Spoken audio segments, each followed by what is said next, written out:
নমস্কার, কেমন আছেন সবাই? শ্রী তেরো পার্বণের আরও একটি এপিসোডে আপনাদের সবাইকে স্বাগত। সামনেই আসছে গণেশ চতুর্থী। আমরা অনেকেই এই পুজোটা করে থাকি। পুজোর ভোগের মধ্যে অনেক রকম মিষ্টি মাছটাও বানিয়ে দিই। আজকে শেখাবো মিষ্টি নিমকি গজা। এটাও গণেশ ঠাকুরকে অবশ্যই দিতে পারেন এবং পরে স্টোর করেও রেখে দিতে পারেন। খুব সামান্য উপকরণ লাগবে, তাহলে চলুন দেখে নিই। মিষ্টি নিমকি গজাটা বানানোর জন্য লাগবে 2 কাপ ময়দা। ময়দাটার মধ্যে সামান্য একটু নুন মিশিয়ে দেব। ভালো করে নুন আর ময়দাটাকে একসাথে মিশিয়ে নিচ্ছি। 2 কাপ ময়দার জন্য আমি এখানে ব্যবহার করব 1/4 কাপ রিফাইন্ড তেল। পয়েন্টটা এখানে একটু বেশি দিতে হবে যাতে নিমকিটা বেশ ফুরফুরে হয়। ভালো করে ময়দার সাথে তেলটাকে মাখিয়ে নেব। 2 হাতের তালুতে ঘষে ঘষে ময়দাটাকে একদম তেলের সাথে মিশিয়ে মসৃণ করে নেব, যেন সহজেই মুঠো পাকালে ময়দাটাকে এইভাবে ধরা যায়, তাহলে জানবেন ময়নটা ঠিক আছে। এবার ময়দাটা মাখবো, তার জন্য নিয়ে নিয়েছি 1/2 কাপ জল। 1/2 কাপ জলটা থেকে যতটা সম্ভব কম জল ব্যবহার করে ময়দাটাকে বেশ টাইট করে মেখে নিতে হবে। অল্প অল্প করে জল ব্যবহার করব আর ময়দাটাকে মাখতে থাকবো। মিনিট 5 মাখার পরে আমার ময়দাটা এখন বেশ ভালোভাবে মাখা হয়ে গেছে। দেখুন 1/2 কাপ জল নিয়েছিলাম, তার থেকেও এতটুকু বেঁচে আছে।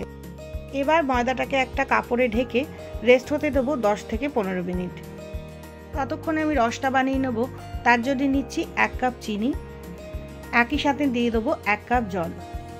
সম পরিমাণ চিনি আর জল দিয়ে এই রসটাকে বানাতে হবে। গ্যাসের আঁচটা মিডিয়ামে রেখে রসটাকে বানিয়ে ফেলবো। 7-8 মিনিট ফোটার পরে দেখুন রসটা এখন বেশ ঘন হয়ে এসেছে। রসটাকে আরও কিছুটা ঘন করে নিয়ে এবার একটা বোলে নিয়ে দেখব রসটা এক তারের হয়েছে কিনা। একটু ঠান্ডা করে নিয়ে আঙুল দিয়ে দেখবেন এরকম একটা সরু সুতোর মতো ফর্ম করছে, তাহলে বুঝবেন এক তারের রসটা তৈরি হয়েছে। ঠিক এরকমই রসের কিন্তু প্রয়োজন। এখন প্রায় 15 মিনিট হয়ে গেছে। ময়দাটাকে আরও 2-3 মিনিট ঠেসে নেব। মিষ্টি নিমকি গজা একটু মোটা মোটা হয়। আমি 2 কাপ ময়দা নিয়েছিলাম, তার থেকে আমি 3খানা লেচি কেটে নেব।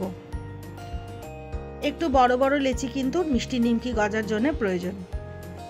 যদি বেলার সময় লেচিটা খুব পাতলা হয়ে যায় তাহলে কিন্তু মিষ্টি নিমকি গজাটা খেতে ভালো লাগবে না।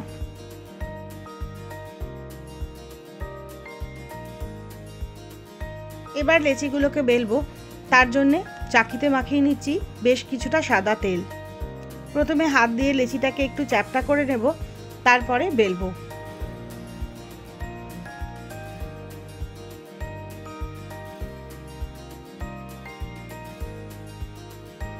লেচিটা কিন্তু এই সাইজেরই বেলবো, এর থেকে বেশি পাতলা করে ফেলবো না।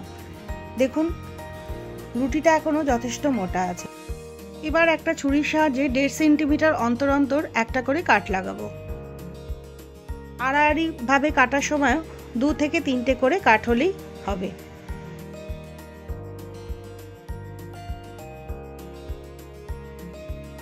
দেখুন গজাগুলো কিন্তু আমি যথেষ্ট মোটা মোটা বানিয়েছি। গজাগুলো ভাজার জন্য সাদা তেল গরম হতে দিয়েছি। সাদা তেলটা সামান্য গরম হলেই গজাগুলো ছেড়ে দেব।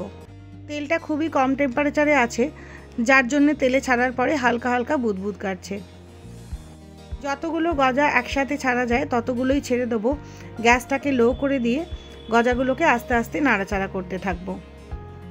গ্যাসের আঁচটা জোরে করে দিলে কিন্তু গজাগুলো ক্রিস্পি হবে না, তাই গ্যাসের ফ্লেমটা লোতে রেখে আস্তে আস্তে গজাগুলোকে ভাজতে হবে।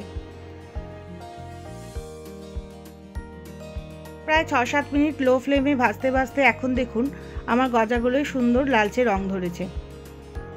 এই অবস্থাতেই ভালো করে তেলটা ঝরিয়ে নিয়ে এগুলোকে তুলে ফেলবো।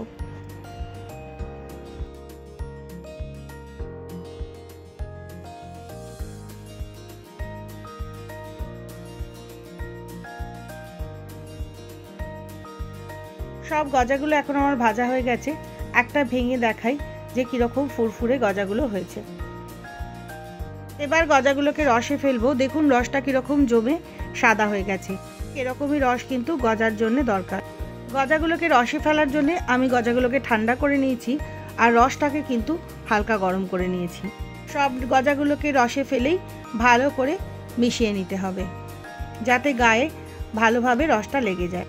রসটা শুকিয়ে গেলেই তৈরি মিষ্টি নিমকি গজা। আশা করি গণেশ চতুর্থীর জন্যে আপনাদের এই রেসিপিটা ভালো লাগলো। যদি ভালো লাগে তাহলে চ্যানেলটা প্লিজ সাবস্ক্রাইব করে দেবেন। আপনাদের সবার গণেশ চতুর্থী ভালো কাটুক। বাই।